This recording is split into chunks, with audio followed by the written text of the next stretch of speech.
A new superbike-inspired frame comes with new, top-shelf suspension goodies and new brake hardware to haul it down.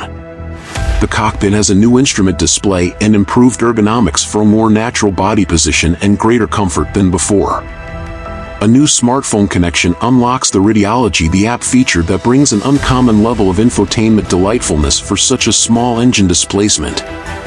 LED tech adds to the two-way visibility, and a new quick shift feature joins with a new, integrated ride mode system to complete the MY 2023 package.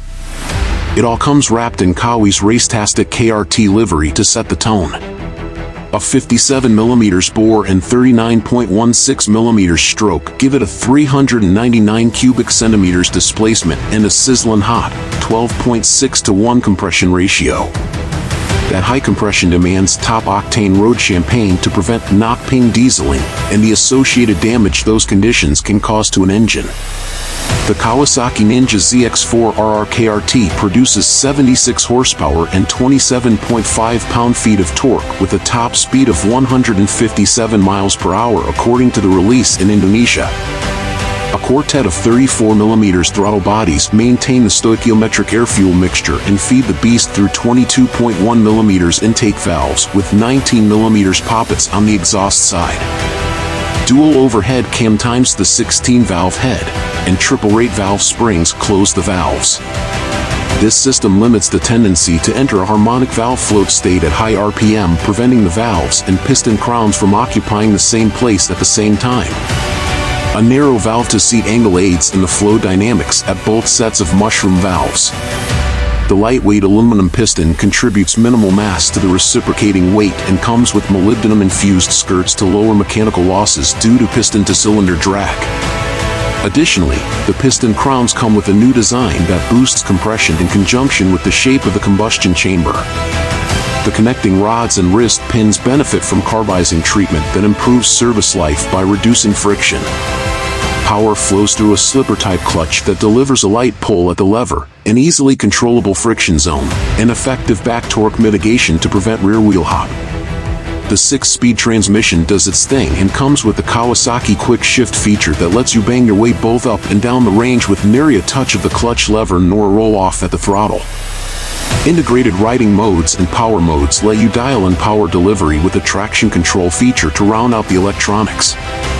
Kawi drew on its own superbike experience for the Zx4Rr build, and there's more going on than immediately meets the eye.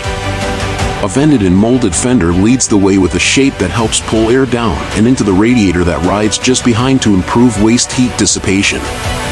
The engine cowl covers from the front fairing down to the belly pan with a prominent scoop that extends forward to almost swallow the front end in its entirety. Dual LED headlights dominate the face below a ram air duct that feeds pressurized air from the front of the bike directly into the downdraft intake tract for a low-budget boost to performance.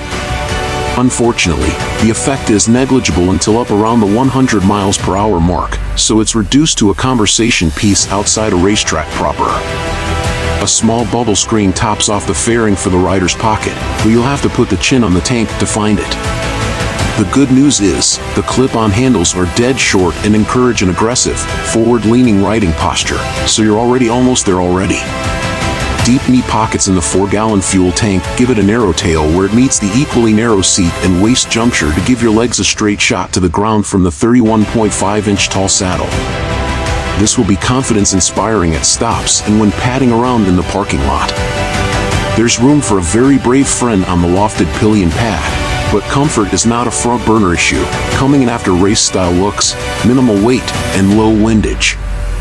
The LED taillight rides at the tip of the tail with the rest of the gear in the rear, blinkers, license plate, and tag light mounted on a short mudguard. Kawi doesn't say so up front, but I expect that the factory has removal kits that let you strip the mudguard and mirrors off ahead of track days.